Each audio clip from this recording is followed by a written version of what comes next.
You know, some TV characters just stick with you. They feel more real than the actual actors who play them. And that was absolutely the case for one of the sassiest waitresses in sitcom history. But today, we're talking about the amazing actress who brought her to life, the one and only Polly Holliday. Kiss my grits. I mean, come on, just three little words. But if you grew up in the 70s or 80s, you know exactly who said that.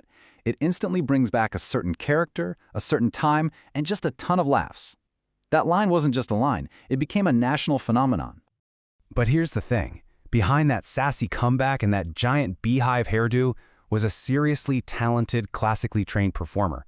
So, who was the woman who made Florence Jean Castleberry a household name? Let's find out. Okay, so let's start right there, with that unforgettable line. We're going to dig into how it made Polly Holliday a star, and more importantly, what she really thought about the phrase that pretty much defined her entire career. So the reason we're talking about this now is the sad news that Polly Holliday recently passed away at the age of 88. And look, her career was incredibly long, it was incredibly varied, but for millions of us, she'll always be Flo, that feisty, gum-chewing waitress who was, let's be honest, the real heart and soul of Mel's Diner.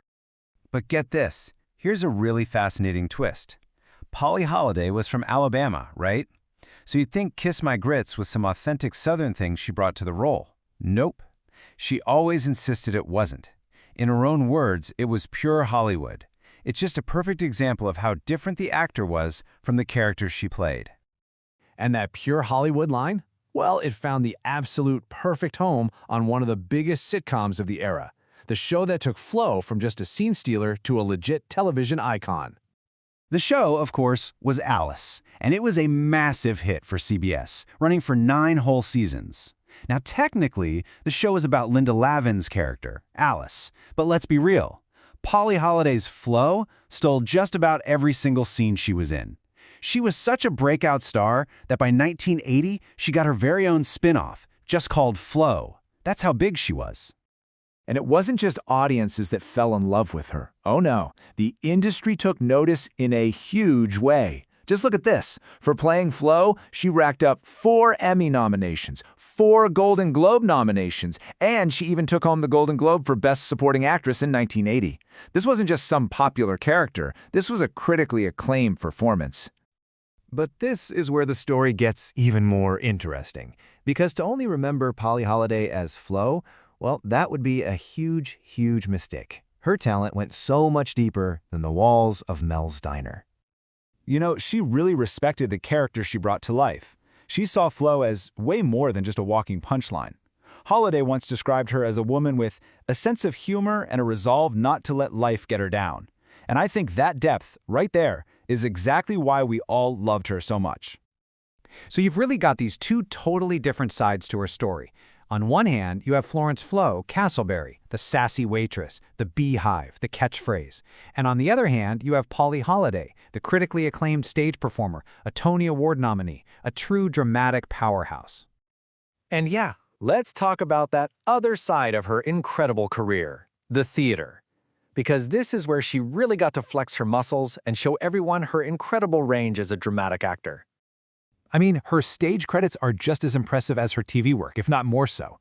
She hit Broadway for the first time way back in 1974, but the absolute peak of her stage career, that came in 1990. She starred with Kathleen Turner in a revival of Cat on a Hot Tin Roof, and for that performance, she earned a prestigious Tony Award nomination. That's the big leagues. And she brought that same amazing versatility to so many other roles that you've probably seen and maybe you didn't even realize it was her. She was in the classic movie All the President's Men. She was the wonderfully evil Mrs. Deagle in Gremlins. Yes, that was her. And she had these fantastic guest spots on shows like Golden Girls and playing Tim Allen's mother-in-law on Home Improvement. So, when we look back, what is Polly Holliday's lasting legacy? Well, it's really about 2 things: incredible range and, well, a pretty poignant final chapter in TV history. Here's a really powerful fact. With her passing, Polly Holliday was the last surviving member of the main cast of Alice. It really does mark the true end of an era for a show that brought so much joy to so many people. It's kind of like a final, quiet curtain call for the whole gang at Mel's Diner. So it kind of leaves you with this big question, right? What is it that makes a TV character truly unforgettable? Is it just the writing? The performance? Is it that one perfect catchphrase? You know, whatever that magic formula is, Polly Holliday absolutely found it. She created a character for the ages and left behind a remarkable career that was, as we've seen, so much more.